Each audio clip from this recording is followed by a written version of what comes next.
Very fun. I like this. Actually segues perfectly into my story because not only have you brought up right wing conspiracies, you've also brought up singing, and I want to talk to you about the circus of conspiracy where reality takes a backseat and absurdity is driven by the clown car known as the MAGA Cinematic Universe. And our feature presentation today, Stone, is the film none other than Taylor Swift, Psyop, brought to you by the same studio who gave Ooh. us Pizzagate. Picture this. Okay. Are you the Super Bowl? I know you're not a huge sports fan, but you watch the Super Bowl. The Super Bowl is about to take place tomorrow, correct?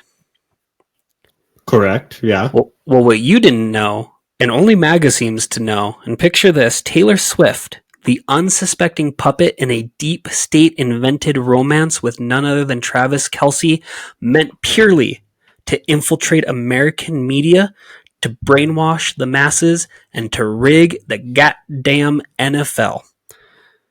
We didn't know this, but the Chiefs hit a rough patch, and suddenly it's a buffet of right-wing snafuism, and there's a little bit of a plot twist because Travis Kelce is in love with Taylor Swift. All of a sudden, the Chiefs' season turned completely around. If you follow football, they didn't start off super hot, but as soon as Taylor Swift got into it, all of a sudden, the script was leaked, and those boys made it back to the Super Bowl.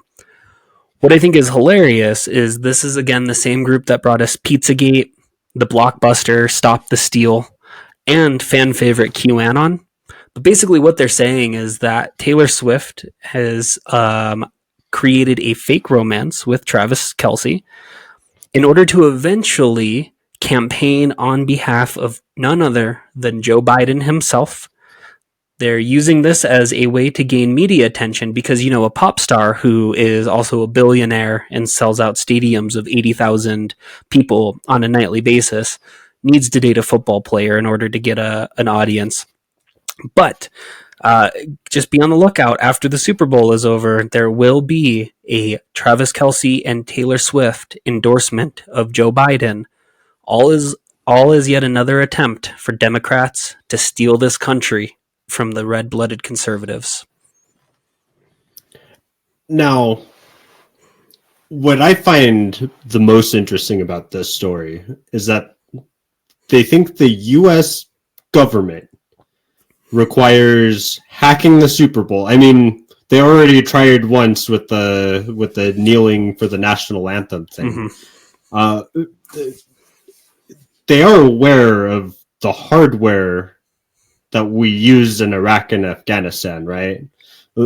Like, have they seen the Gaza Strip? Like, that is a very packed city that is completely getting parking lotted before our very eyes using U.S. hardware.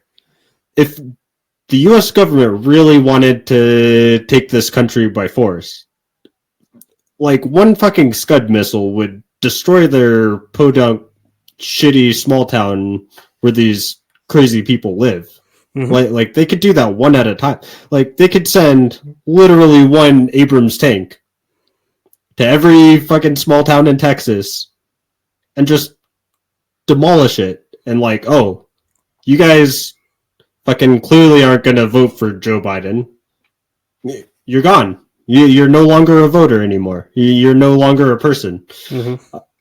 It just seems like such a weird, convoluted fucking thing to hack the NFL for a second time. Like, they already didn't destroy it with the kneeling for the national anthem thing. Mm-hmm. Endorsing, like, having Bud Light endorse a trans woman didn't completely take over America as previously planned. Mm-hmm. It's like those fucking conspiracy theorists that think that, like, when you fold the dollar bill all crazy, and it looks like the Twin Towers and the Twin Tower. Yeah, it's like, oh yeah, like, let's go ahead and leave all these clues. I mean, obviously Taylor's gonna endorse Joe Biden.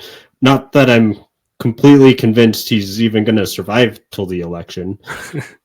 it's that is just so fucking wild. It's wacky. Well, I mean, when you think your opponents are capable of anything, it's not a very long trip into believing all of these wild things about. And these are from the same people that thought, you know what, the world is such a conspiracy theory against me that we just need to make our own universe. These are the people that have given us MAGA coffee, MAGA banking, MAGA beer, and thanks to old Benny Boy MAGA rap. Like, who needs mainstream when you can just make up your own Marvel alternate reality anyway?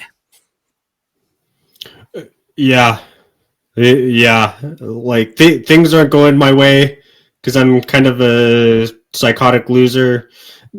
Just I'll live in my own fucking reality. Mm-hmm.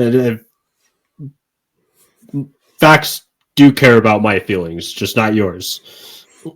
Look, either way, I mean, regardless of the conspiracy theory, I'm excited. I think it'll be a fun Super Bowl, and I don't care what anybody says. I think Taylor Swift has been good for the NFL. I think it's been great for young women to get into the NFL and for men to better understand Taylor Swift, who young women just love. It's brought in two very diverse groups together into one, and I guarantee you there's going to be a beautiful Super Bowl commercial about it. In fact, I've already seen the commercial. Made me cry twice. Hell yeah, hell yeah.